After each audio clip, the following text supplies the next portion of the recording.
Dark നെറ്റിലെ ലഹരിക്കച്ചവടത്തിനായി Edison Babu വീട്ടിലൊരുക്കിയത് പ്രത്യേക സജ്ജീകരണങ്ങൾ, അതിനൂതന സംവിധാനങ്ങളും ആശയവിനിമയ സംവിധാനങ്ങളുമാണ് ഒരുക്കിയത്. അറസ്റ്റിലാകുന്നതിന് തൊട്ടു മുമ്പ് എഡിസൺ ചേലാട് പോസ്റ്റ് ഓഫീസ് വഴി ലഹരി മരുന്ന് പാഴ്സൽ അയച്ചിരുന്നു. ഈ കേസിൽ വാഗമൺ സ്വദേശി ഡിയോൾ കൂടി പിടിയിലായതോടെ കേസിൽ ആകെ അറസ്റ്റിലായവരുടെ എണ്ണം 3ആയി. 24 എക്സ്ക്ലൂസീവ്.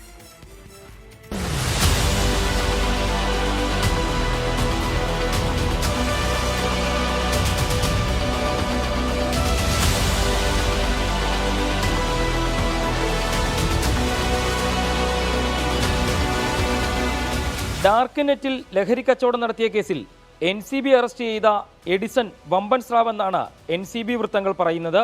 മെക്കാനിക്കൽ എഞ്ചിനീയറിംഗിൽ ബിരുദം നേടിയ എഡിസൺ ബാംഗ്ലൂരിലും പൂനെയിലും ജോലി ചെയ്യുന്ന സമയത്ത് തന്നെ ലഹരി കച്ചവടം ആരംഭിച്ചിരുന്നു. പിന്നീട് ആലുവയിൽ ഹോട്ടൽ ആരംഭിച്ചു.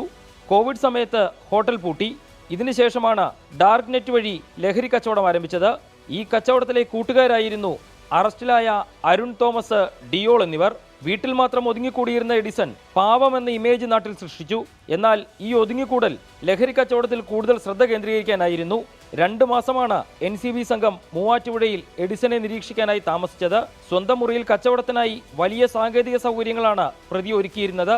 ഇതേ മുറിയിൽ നിന്നാണ് 35 ലക്ഷം രൂപയുടെ മയക്കുമരുന്ന് പിടികൂടിയത്. ക്രിപ്റ്റോ കറൻസി ഇടപാട് പിടികൂടാതിരിക്കാൻ ഇടപാടുകൾ പിടിക്കപ്പെടാൻ സാധ്യത കുറവുള്ള മൊണേറോ കറൻസിയായിരുന്നു എഡിസൺ ഉപയോഗിച്ചത്. വീട്ടിൽ വെച്ച് NCB നടത്തിയ ചോദ്യം ചെയ്യലിൽ തന്നെ എഡിസൺ കുറ്റസമ്മതം നടത്തി.